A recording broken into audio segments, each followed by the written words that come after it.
Hey there, Westchester University alumni. I'm Justin Sachoka, class of 2014, and I'm super excited to be joining you here for our Ramblings Live tonight.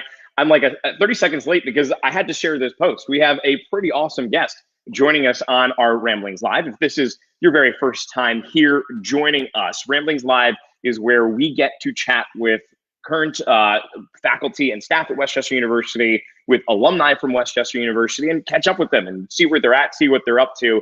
And tonight's guest, who we're going to bring in just a second, is Chris Heivly, who invented this little thing and co-founded this little company called Mapquest.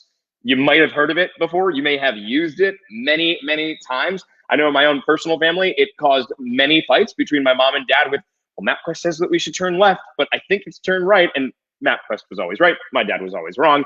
We're going to dive into all about Chris, how he got his start, what led him to Westchester University, and how Mapquest began. Now, if you have any questions, feel free to comment. You can go ahead. We can see all of them. We'll bring them up here for Chris.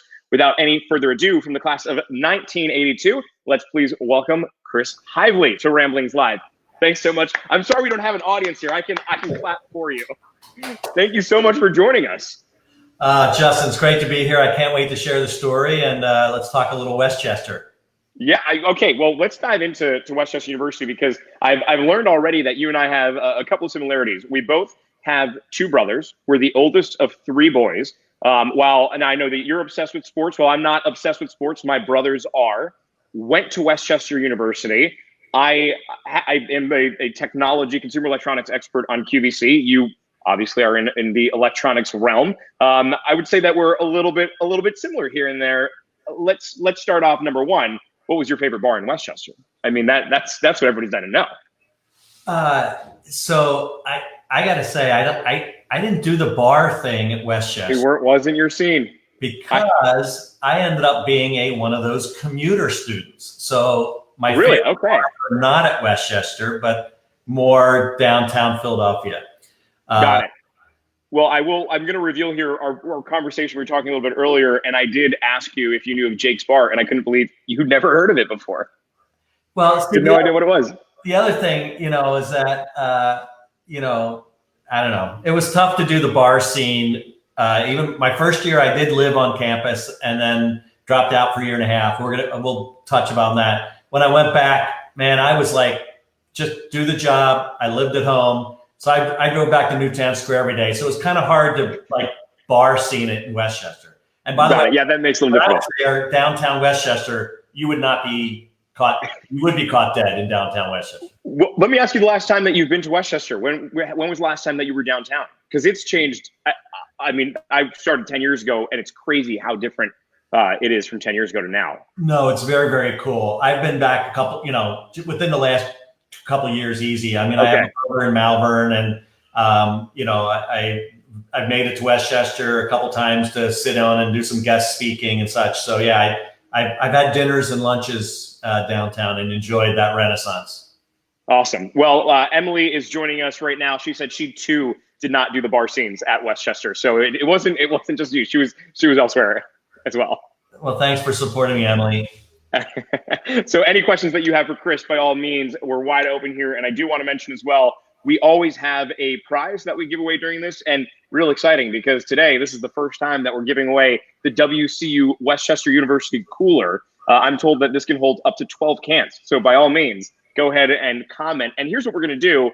I want to know what was the last thing that you Mapquested? So what was the last thing that you searched in? Let's make it general. Let's say math. The last thing that you searched, where were you going to? Comment with that, and we'll let you know if you're the winner within the next day is when we are going to announce that. So let's get down into it. You started, you were from Newtown Square. What brought you to Westchester University? So I apologize if I sound like your dad or your dad's out there, but we're coming up on 40 years since I was in Westchester. Back in the day, tuitions were pretty simple for a state college, and so it was really just a matter of cost and accessibility. I mean, Route 3, Westchester Pike. Back then, if my car wasn't working, I'd stick out my thumb and go out there every day. So it was just more simple and easy and cheap. I ended up having to pay for college myself. So tuition only was $600 a semester. Oh, that was it. That was it. It's a little more now. It went up slightly. Just a little bit. Yeah. Wow. That's that. Gosh, $600. I think I paid more money for my books my first semester at. I'm sure you did. College. Times have definitely changed. When it comes to what brought you there, and when you went there, I mean, what made you fall in love with the university? Was it the town? Was it the classes that were being offered? Did you have friends that were there? What was it? Well, I mean, first of all, I had a lot of people I went to high school at Marple Newtown, obviously went to Westchester. My story is, probably, back then it was called a state college, not even a university. We used to, I used to, get my bicycle, my horse and buggy. Justin, the story goes, go there for a year, do barely okay. University and I both mutually decided maybe I should take a break. I take a break for a year and a half. And when I go back, my dad was like, so happy for you to go back. First one was on me, next one's on you. And so, it was a little bit about, I had some history there. I had some connections. And the interesting thing is my dad's brother, my uncle, was a graduate of Westchester, who also happened to be a geography major, and said, why don't you take a couple of these classes? I enjoyed them, and I have some friends there still. And he was getting a PhD up at Penn State. And so I took one class and said, all right, ready to dive back into, full-time college. And so, I think a little bit of family, a little bit of situation, a little bit close, a little bit cheap. And then, and then the world opened up for me. So what was your major when you were at Westchester? I was a geography major. Okay. So how fitting. Yeah. I mean, the thing that happened for me, and I think it happens that most everyone, is you take that one class that just kind of lights your head on fire. And for me, it was a computer mapping class. Now, by the way, to give you guys some reference, in terms of computers, we're not talking about PCs. They weren't available yet. This is 1979. It's all mainframe computers, and there's these really bad terminals in a couple campuses. But something just sparked in me, and I said, I love this. I need more. So that class that you had, do you remember who the professor was?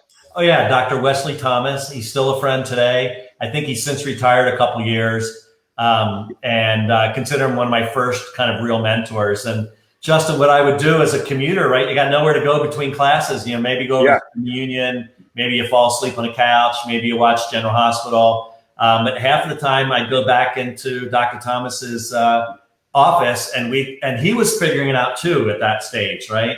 And we'd kind of geek out together. And the thing I'd say that's, I think, a little bit unique for me is that when I did go back, I considered it to be a job.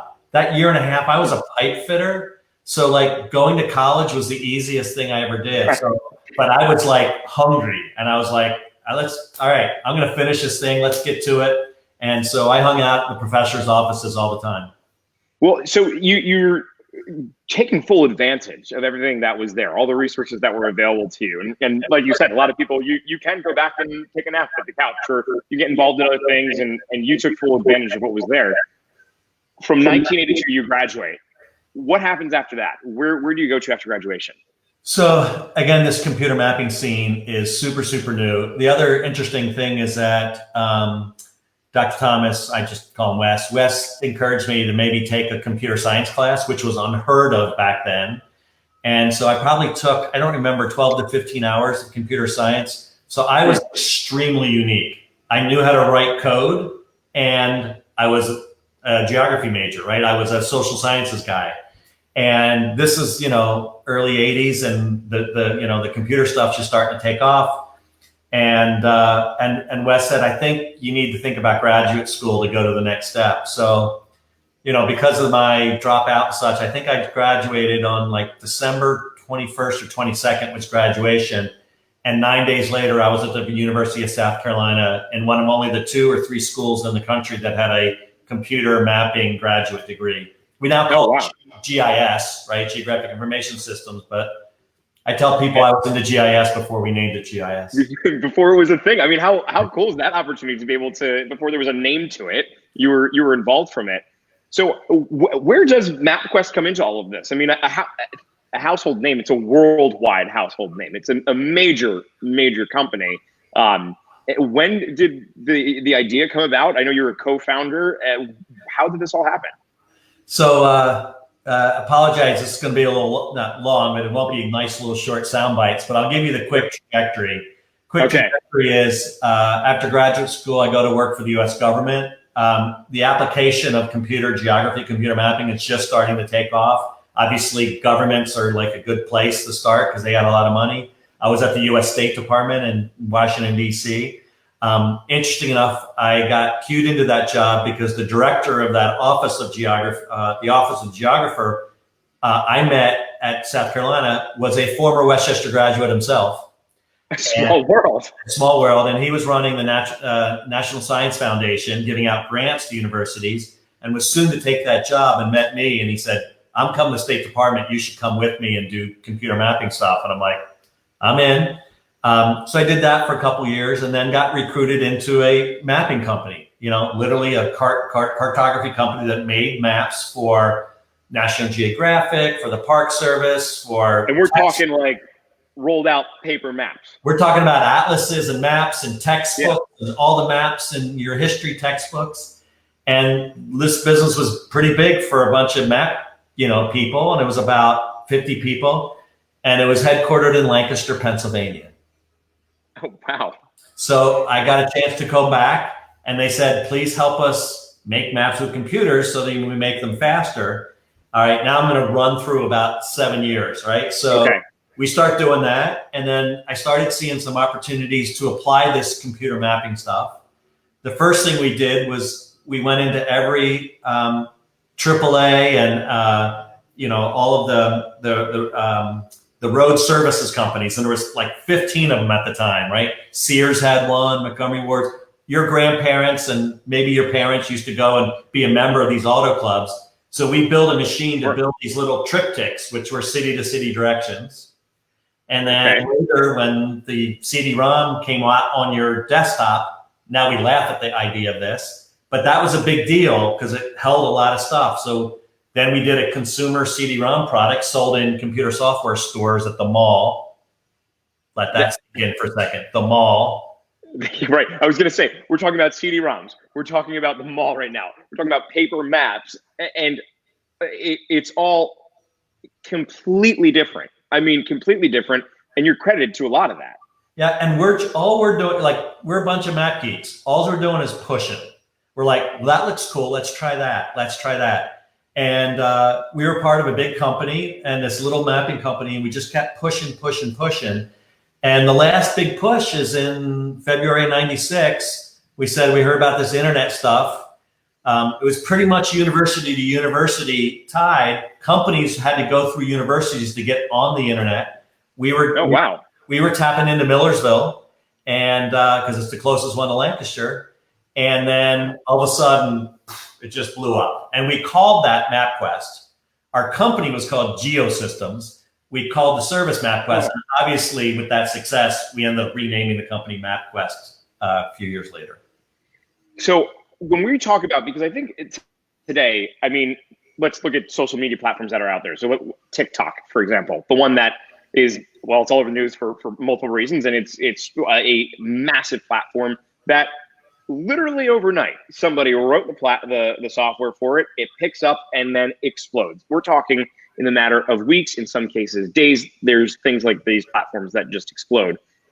But we're going back to 1996 now, right? We're going back in times where it wasn't nearly as quick.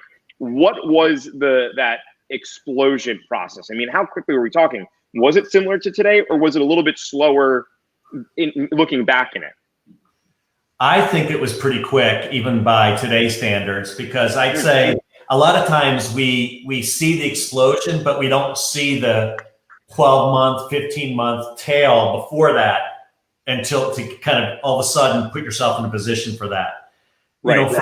For us, we didn't know better. We're a bunch of map geeks in Lancaster, Pennsylvania. It's not a Silicon Valley startup. We're not raising, weird venture capital money. The big company that kind of we were part of pushed us out in kind of 94, 95 and said, you guys need to fly on your own because there's an opportunity here. Credit them for figuring that out. And we learned how to be a little more entrepreneurial during that time. And then we just had no fear. And maybe because we didn't know better, maybe we were naive and stupid. I don't know. But that's why I said I'm a co-founder. There was 4 or 5 of us, kind of all different roles, kind of saying, let's give this thing a chance. And I think it's a lesson for everyone today about.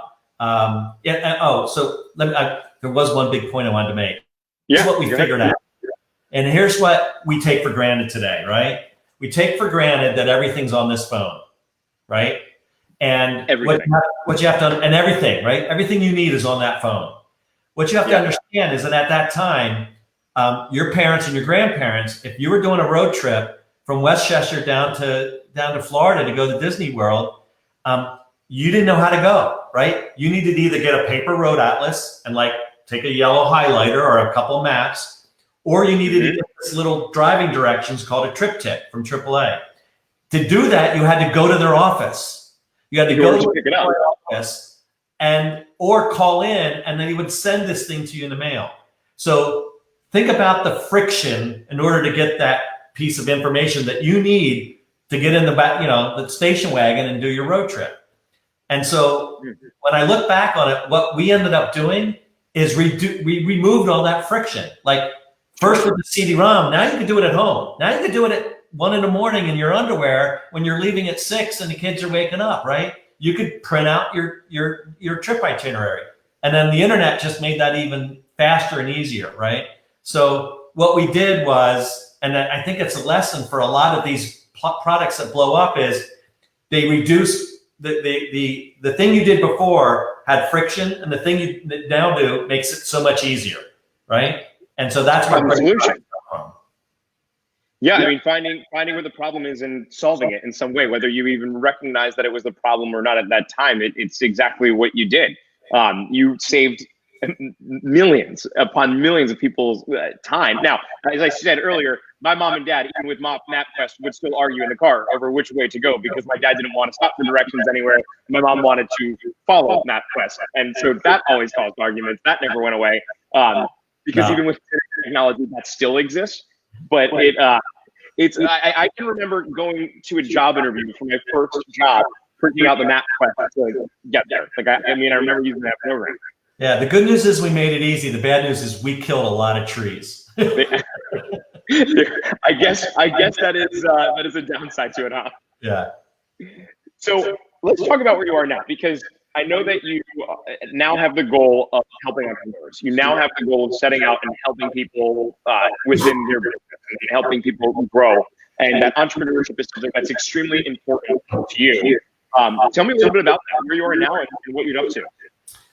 Sure. Post Mapquest, I did what a lot of people do, and became an investor. And once you get that entrepreneurial thing, you just love being in that kind of whole orbit, right, of new things. And so I have a little bit of I jokingly refer to my life as a career ADD, right? So I do things for 3 to 4 years, and then 5 years, and then I get bored and I see something else that's kind of fun that I need to tackle. So my life and career, after Mapquest was, working for big companies, working for little companies, investing in small companies, figuring out ways to kind of run incubators and accelerators, as we call them today.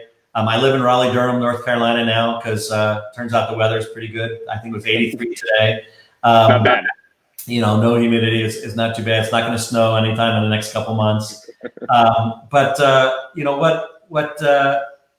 What I kind of found that I really enjoy, and if you get lucky to have success, which I attribute as much to luck as to skill, you get to choose what you do. And what I choose to do, and what I've spent the last 10 years doing, is 2 things. How do I help entrepreneurs launch their companies, hopefully more successfully than they would have, by themselves?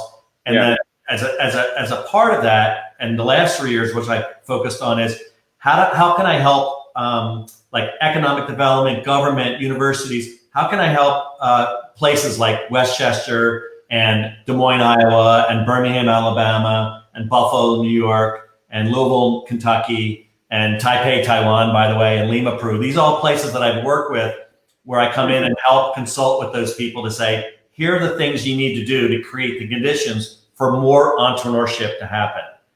And I think it's critical for any economy to have a very healthy kind of startup community or entrepreneurial ecosystem. So that's where now I write about it. Now I consult about it. I get to fly around the world, which is not too, pre-COVID. So sure. That's kind of the quick update of the last 10 to 25 years. Well, I mean, I find absolutely fascinating that you are helping all these small towns with their entrepreneurs and bringing, just the help that you give to entrepreneurs in general, but the fact that you're focusing in small towns, because a place like Westchester, which thrives on local business and thrives on the local restaurants, not the big chains that come in, that's what makes it so special. That's why people want to go there. And to see that you're doing that is just really admirable. I want to jump over to social media real quick because we have a lot of people that have been commenting, and I want to make sure that we bring some of that up. Let's see. KJ Thompson is saying how he loves geography. Geography is the best. Not sure why usually we get their pictures. I don't know why their pictures haven't come up yet. But Sarah is saying that you enhanced my love for spontaneous road trips. So look at that. Kathy is in Millersville. So right where this all, where you were doing the internet, that took place. That's where she's at. And a couple of people have told us about where it was that they last used Mapquest. And Margot Moss said a trip to the Poconos 3 years ago was when she put her in Mapquest. Sarah said that Peters Mill run in Virginia for a Jeep trail. Sarah said that was last weekend. Kathy said how she loves Mapquest, that I just Mapquested how far it was between two locations in Florida. I mean, people absolutely love what you created. And what does it mean to you looking back? And let's actually change this up, because then you sent me some pictures, and this is you in what year? What year are we going to bring this up at? What would you say? I'm thinking about 10, and I think I need some props for that bow tie. And it was very well dressed. That's got to be a school picture. And how the heck I let my mother put a bow tie on me is beyond me. But yeah. I wore a bow tie once, and I swear I was never going to do it again. I can't pull it off. This is probably the last time, by the way, besides maybe some tuxedo wedding thing. Yeah. So what would this 10-year-old self say to yourself right now? What do you think 10-year-old you, seeing what you've done, what you're doing? I don't know if a 10-year-old would fully understand it, but what would 10-year-old self say to yourself today? Justin, I'm going to be like a politician. I'm going to answer a slightly different question. But all right, go for it. We'll stay in the spirit. So, all right. I have a Westchester story to tell you, and that is that I failed freshman English. Not like did bad. I got an F. Never got an F in my life. Never got an F since. The chairman of the department and I somehow just didn't get along, and he got somehow weirdly forced to teach this class, which as a chairman of the department to teach freshman English couldn't have been the worst thing in the world. I was probably obnoxious. I wrote about sports. He's like, can you write anything but about sports? And I said, am I allowed to write about anything? He said, yeah. Well, then I'm going to write about sports, right? Then so I get this F. It's terrible. And it impacted me for a couple of years that I just figured out I don't know how to write. By the way, I got like 100 on like the grammar tests, but like the writing was like terrible. It wasn't your thing. But it was like, it was a scar for a long time. It wasn't until I got to grad school where like one of the professors was like, geography professor, like, dude, you have to know how to write like in graduate school, right? Because it's not like, it's kind of important questions here, right? So I learned how to write a little bit. And I apologize, it's a little long-winded, but I want to set up the 10-year-old. Go for it. One of my buddies who I've worked with 3 times, who's more of a software developer where I became the business guy, he and I developed a language, and it's a way that we kind of start to think about and start kind of and we do it like in a really jokingly like weird way. And early on at Mapquest, prior to Mapquest, but during that journey when he and I worked together, when we had something we're starting, we referred to it as building a fort. And the idea was, how do you think about when you're 10 years old and you and your buddy sit down, and you say, you want to build a fort. And like, you start figuring out like, all right, where's it going to be? Where we're going to steal some wood, right? You know, I got a start, my dad's got some nails, right? Like, remember that whole thing. Well, to me, that became my backyard. That became a metaphor for like that, like no fear, like you can accomplish anything over the next 3 days. Like it had to be 3 days, right? Because any longer you'd lose interest, right? Sure. I'm bringing these two things together, and I just thought about, I mean, when I sent you the picture, I didn't think about this, though it sounded probably pretty clever. A couple of years ago, I wrote a book and published a book, and it's called Build the Fort. And it's how do you start anything? It's available on Amazon. Hopefully next year, I think I'll re-release it with 2 more books that I've written, and will get published. But the idea of a 10-year-old is you have no fear. There's none of that crap that adult, like, is this idea any good? Like all that baggage you bring in as an adult. And so thanks for letting me use that picture of my 10-year-old self to kind of talk about that. What would that 10-year-old self, what I hope to do?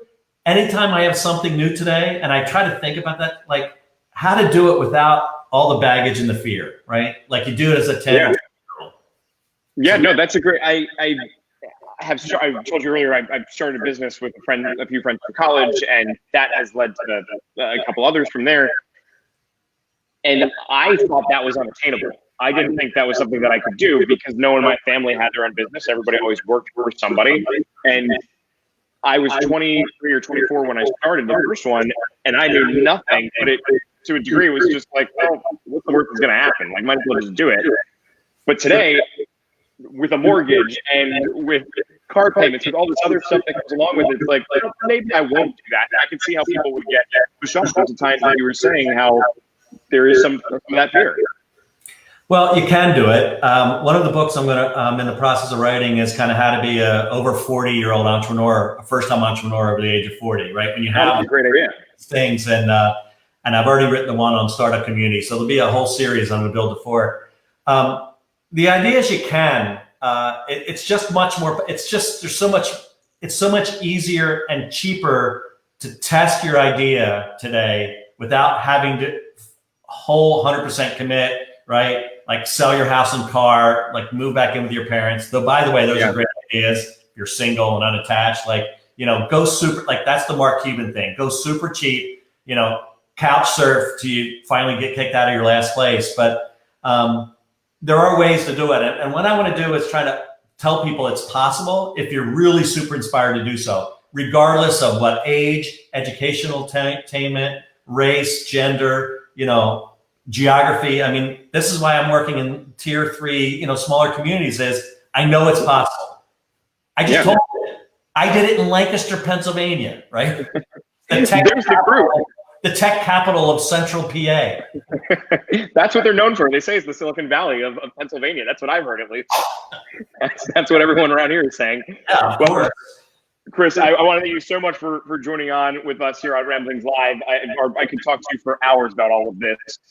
So I have one question that I'm going to ask you, but before that, how can people get in touch with you? Do you have a website? Is there a social media page people can follow? What can people do to be able to follow your work?